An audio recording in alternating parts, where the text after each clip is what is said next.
Hey, how's it going?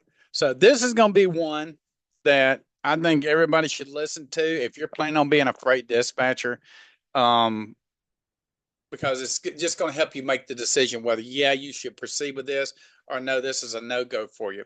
So my name is George with Truck Driver Nation. So this is a self-assessment question for an aspiring independent freight dispatcher. So as we go through these, I'll tell you the factors that I've seen being a problem since I instruct students and things that you just have to ask for yourself. Is this something that you're willing to um, make part of your daily routine? Because when you're dealing with owner operators, they're dependent that you're going to be for them daily. So obviously, industry knowledge and interest. Do you understand how freight dispatching and trucking industry works?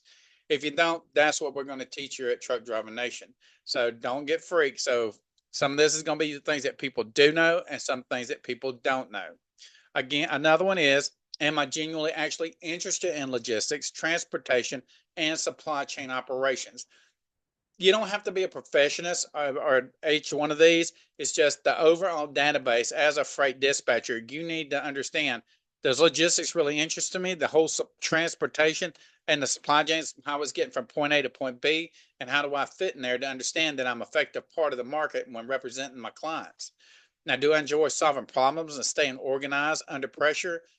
This is going. You really need to consider this one. In theory, you're not managing a fleet of 1,000 trucks, but you should know that there are times when things. Let's say if you're tired, small things become big things because you're just tired. You didn't give yourself the proper rest.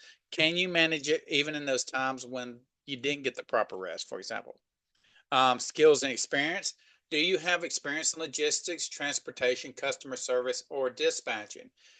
When it's asking all four of these things, it's not saying that you got to have all of them, but which ones can you kind of check off the list? Because if you can get any of these off the list, that means you're skilled in this. You might be still weaker in another one, but that's the whole point of actually attending the freight dispatching course for Truck Driver Nation is we try to level it out so that you can be proficient while you build up your overall experience database in the field so you can become a pro. Now, am I comfortable communicating with drivers, brokers, and shippers professionally? I communicate with them, and I can be honest with you. I probably should be ashamed of it, but I'm probably not the most professional thing that you've ever seen cross your kitchen table. But I do know that when it comes to actually handling them, I sure as hell know what I'm talking about. So they can't sit there and play games with me. They don't have to like me. Not everybody's a cup of tea for everybody else. But just knowing that you can actually communicate clearly and concisely and get your point across without a qualm. Now, obviously, listening is another aspect of it to make sure that you can listen to them as well as you're talking to them so you can resolve the problem. So, can I multitask and handle high pressure situations calmly? Like I said, being rested up is probably the best method I can actually give you, knowing that you can actually handle these problems effectively when under pressure. Rest helps you actually mentally keep yourself under control. But if you're not good at keeping calm and you find yourself in conflict with everybody all the time, then this may not be a good field for you. Do I have basic computer skills, email, spreadsheets, dispatching software, load boards? Even I didn't have it and I managed to make it through it, so you can too. It's not that hard. You're not using every button on the software every time you open it up. So, but you do want to know what you need to do and need to have to be effective in actually dispatching the loads, keeping track of them, make sure that everybody gets paid, and dealing with the paperwork that comes along with dealing with the Department of Transportation and the FMCSA. Now, business readiness, excuse me. Am I ready to work independently and manage my own business?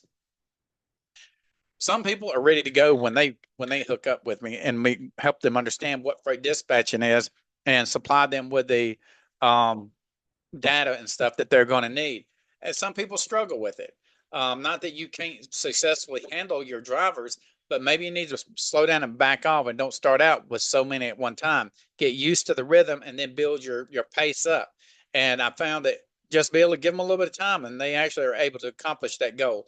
Because if you're driving a truck, for example, even if you not have not been a truck driver, just being disciplined and sticking with the routine, promise you the process does work for everybody. But make sure that you're constantly learning new aspects too to make sure you're probably more up to speed and more proactive. Okay, next thing, Give me a second. Okay. Do I understand the legal and financial responsibilities of being self-employed? All that information is pretty easy to find. Just make sure you understand what you're legally responsible for and financially responsible for your clients. Is probably the bigger aspect that I would definitely concentrate on. Have I researched the tools and the software needed for dispatching? If you haven't, when we actually give you the course, we provide all that as well as some training videos on what you need to know in that given software. I put them in the back so you can understand and get through the basics of how we actually handle this. But there are some people that just go back to pencils and pieces of paper and they still manage. Do I have a plan for invoicing, record keeping, and contracts? You don't really have to worry about that. We give you every bit of that, but you have to still know when to use them. Because if it ain't right and it didn't happen, and make sure you pay attention to detail inside those contracts, because it still goes back to paying attention to detail. But if it ain't right and then it didn't happen, and it actually can come back to bite you. Now, client acquisition and networking. Do I know how to find carriers and owner operators when I need more that who need my service? Now, with Truck Driver Nation, we give you leads. If you want to actually specialize in the type of leads you're getting, then we offer that as well, because it's a lot of work to generate these leads and a lot of money. But in that aspect, we're dealing with Truck Driver Nation. You don't have to actually have these leads. We provide them to you. But in the event that you start breaking out on your own, you really need to understand. And you can even ask us, well, how do you get your leads? And I'll tell you, you're going to find out that it's super expensive, but that's what it has to be if you're going to be in this industry. Am I comfortable with cold calling, networking, and marketing myself online? That comes back to the point of being able to be transparent, talk to people. Look, everybody don't like me. Okay, let's be straight. And everybody's not going to like you, but present them what you have. And if they don't see you being um, able to handle the task that you're providing or whatever it's going to be in the aspect of, for me, I'm a freight dispatcher, right? I know what I'm doing. I give it to you. But if you like it, take it. If you don't, leave it laying. That's your choice. But being able to do cold calls, you're just talking to fellow people in logistics most of the time, because I mainly deal with truck drivers. But networking, that means communicating, get their phone numbers, take an active interest in them, even if they don't take an active interest in you. And then over whatever period of time, if you see they're not willing to engage you, then cut them free. And marketing yourself online. Just make your website. Put yourself out there. You got all these social media platforms that you're talking to your girlfriends and your boyfriends or your family. Use those same platforms to now let that mitigate your overall ability to be a freight dispatch service and put your business name out there, so you can obviously get established and start branding yourself. Do I understand what makes a dispatcher valuable to a trucking business? Um, I actually give you videos that most people don't realize how valuable you are to the industry as a freight dispatcher. Definitely go over them, but you are an extremely needed part of the logistics industry. You help drivers drive safer. You help them spend more time with their family. You increase their gross revenue. There's so many things that you need to look at and how you actually benefit the logistics community and being a freight dispatcher for an owner operator or carrier. Now, time and commitment. Are you prepared to work irregular hours to be available during emergencies? You've got to be in logistics. Sometimes just shit happens, and you got to be there when it does to actually help get it cleaned up and fixed and get it back in the game. Do I have the time to do I have the time and the discipline to stay consistent and follow up on the loads? Yeah, because that's your money. You got the load, you got the owner operator. Why would you let the football go down the field and you not know where it's at? Because when it gets to the end zone, the finish line, right? That's your money. So make sure that you understand how to actually follow the whole process all the way through. Can I commit to learning and growing even when business is slow? Business is slow, business is good. Okay. We live in the United States. At least we have business. Okay. Whether it's slow or good, you get in there and you stick with it. I've never had where I've had to actually find me a secondary job to keep generating revenue. So it's not that bad like people to say. If you lived in a third world country, that's bad. So be grateful for what you got. So adjust your overall your quality of life or what you feel like you need to spend on your living standards. Bring, take them up and down. Learn how to cut corners. Learn how to coupon shop. But it usually don't get that bad. But sometimes you're just making so much money. Now you're ready to go get you a new car. So depending on what the market is, just stick with it. It's not going to go away. It's trucking. Now, financial considerations. Um, Give me a second. Do I have savings or a financial cushion while I build my client base? You don't have to build a client base. We shoot you right out the gate with a client base. So this and here, we really take a lot of stress off of you. But while you're actually having the assets that we're giving you, start building your own independent client base that they know you. That's definitely going to help you down the road. Okay, are you aware of the startup costs, like the software, the training, the business licenses? The best part of being a freight dispatcher, there really isn't any. The software is minimal based on what you're going to need. Training, we're giving you the training and I'm breathing it down your neck to make sure you understand what we do in logistics in the trucking industry. And business license, yeah, you got to pay your taxes and all that stuff, but you're not required a business license. You don't have a fixed building type of deal. Um, that's the reason we got digital nomads. So you really don't have to worry about a super expensive startup cost. Your most expensive thing that you're going to buy is really and truly is going to be your laptop.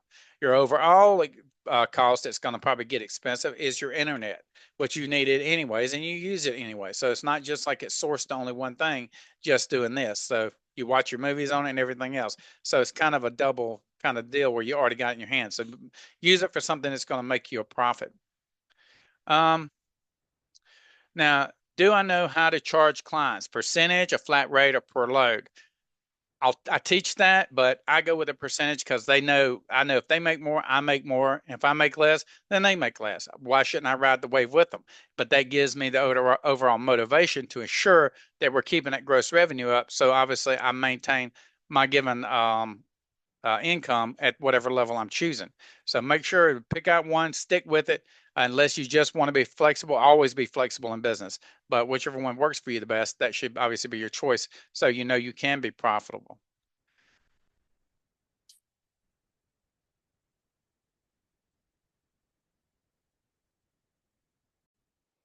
Yeah, I know you got that little bit screw point. I know you got that little bit screw point inside the video, but some days it's busy. This is a Monday. I'm trying to do this video and we're staying extremely busy. So next thing, let's see what we got. Um, Am I familiar with the difference between a dispatcher, broker, and carrier? You need to know that. Dispatcher is going to be you. The broker is going to be the person you're getting the freight from that deals directly with the direct shipper. And the carrier is obviously going to be your owner operator. Do I know the limits of what I can legally do without a broker's license? Yeah, you really need to know that. Don't be breaking the law, but there's not a lot you're going to do unless you're just being getting in the crap. Um, just you're not a broker, so just do what you do as a freight dispatcher, and you'll be okay. Training and education. Have I taken or considered dispatching training to build my skills? That's the reason we're discussing this. So the whole point behind me giving this, do you really want to be a freight dispatcher? I teach you every bit of this. Okay, that's the whole point. If you want to be a freight dispatcher, go to Truck Driver Nation, get signed up. Don't sit around, like they say, take a crap or get off the pot type of deal. Or the other one's like, what they say, baby, don't just kick the tires. Okay. Do I have a plan to stay updated on industry trends and regulations? If you stick with me with Truck Driver Nation, I'm going to give it to you anyways because I want you to be successful. I do it. We do webinars. We do all kinds of stuff. So there's no reason. And it's not just me talking. I think people think I love talking. Um, I don't have no choice. There's nobody else here to do it for me. But when we go into the webinars, I want to hear what y'all have to say. Speak, tell me, talk, whatever. Um, I'm not the most fragile, gentle, subtle person there is, and I don't know what to tell you about that. But I want to hear the gospel truth when you're actually in the webinar and you're wanting to speak up and tell us what you know because I learn from people too. Lifestyle fit. Will working from home as a freight dispatcher fit my lifestyle and family responsibilities? That's a personal question that you've got to answer for yourself. For me, it works out great. I'm able to travel anywhere around the world with me and my crazy little wife, and we have a good time. We got it's literally just me and her. And you think, well, how are you so happy, just you and her? We're good together, and that's the same thing with what you're doing. If it's a good fit for whatever which way you want to do it, then that is obviously a good choice for you in your life. Um, do I enjoy independent working or do I prefer structured environments? I don't really provide no structured environments. I can put you with a trucking company if you want that structured environment. But if you're going to be working from home, it doesn't matter if you're doing it for yourself or you're working from home with them. It's going to be the same environment. But independent workers, for you guys, you're going to kick butt, take names because the whole business belongs to you. And that's what the best part of it is. You can source other help either through me or by your own means. But the whole point behind it is we're here giving you everything that we possibly can because you paid us for it. Okay. So we don't hold nothing back. Am I prepared for the isolation and responsibility that comes from working solo? I don't know why it says isolation. I don't feel isolated. I can literally put this sucker on pause like I did a minute ago, handle something else, and come right back to it. If you're not staying that engaged being a freight dispatcher, then you need to look and see what you're doing. Because damn, I don't feel isolated. I feel like, I mean, I got to take a break just to go to the bathroom. I mean, it's really hard. You stay extremely busy. The day goes by like pop. So, that's hard to do it. But working by yourself, you ain't got to work by yourself. You can do video conferencing, get you a bunch of screens, do whatever you need to do. Me and my wife work right next to each other. Um, I'm nice and kind and loving to her, and she's mean as hell to me. So it works out good. She's very vindictive, and I still love her. Not saying that I haven't put lighter fluid on her at night while she's asleep, but she don't know no better. But anyways, let's see. Am I prepared? Isolated. Okay. Long-term vision. Is dispatching a short-term hustle, or is there a part of a bigger business plan? You can scale this to whatever limits that you are actually looking at. Remember, one more bringing on more people and all that, it will actually increase your overall overhead, whether it's labor cost, equipment cost, or whatever it is, however you decide to structure this. With me, I let people work with me. Nobody works for me, and you work from your home and you have your own equipment. So I keep mine to a minimum because I'm traveling around enjoying my life. And whoever actually takes this course just actually came across me at a good time where I actually built the content, built the business, I've got all the connections to help you out in that aspect. But and do I see myself growing this into an agency, or do I prefer staying solo? Me and Maria, we've made a conscious decision that we really just more or less like staying there ourselves. We do hire people on temporary contracts or basically week by week that they know that we need them for this particular week for this. We've trained them up to some degree. So when they actually do work for us, they know what they're supposed to do. Takes that off our shoulders while we're developing or doing something else. And it works for us. Now, if you're going to develop an agency, just remember you're bringing everybody on board, however you're going to do it. And so your overall cost and things, you should obviously take those into consideration before stepping out that far. Now, what does success look like for me in this role? For me, my success is actually my ability to enjoy my life. I drove for 24 years. Everybody's like, "Oh, but you drove all of the United States at 75 miles an hour, eating at a truck stop, sleeping in the back of the truck, taking a shower in the truck stops, dealing with shippers and receivers. Call that whatever you will. For me, myself, that wasn't very rewarding. But I didn't know how to get out of it because I didn't want to go back to medicine. So for those wanting to transition out of the trucks, listen to me. Right now is the absolute best time to do it. You couldn't even, when the industry changes, for one, you're going to already be doing good, better than what you're doing as a driver. But when the industry changes, you're already established. So don't wait. And people's like, well, AI is coming in. Man, hug AI, make it your best friend. I do. You have no idea how much AI saves you in effort and challenges. Use AI for what it's good for. But anyways, that being said, that's just an overall short questions type of thing for basically just a self-assessment. Do you want to be an independent freight dispatcher? Is this something that you've talked about in the past and you just ain't got off your butt and did it? If you haven't done it, this is the time to do it. You ain't got to do it with me. I totally get it. My personality is not for everybody, but I know this much. If you find somebody that can give you better answers and better everything from leads to software to the actual contracts and everything, then hit them up. I mean, if they're cheaper than me, hit them up. I give you everything I can to make this worth your while because I want you to actually succeed. It does me no good to teach you freight dispatching, and that's all you did was get a stupid little certificate that you could wipe your butt with. This is actually how you convert from being a freight dispatcher over to being a functional business. So, but anyways, I hope this helps you out. If you have any questions, concerns, please get them to me. Like or subscribe. My contact information is right down here below in the content portion of this video. But I'd like to thank everybody for watching this video. I'm glad it hopes it brings you more to understanding. Is this something you really should get into? Because if you got too many no's in this, then you're bad for the owner operators. Why would you punish them because you have a lack of interest? For me, this is what I live and breathe. So, anyways, I appreciate it. Everybody have a great day. Be blessed, and we will talk to you soon. Thank you.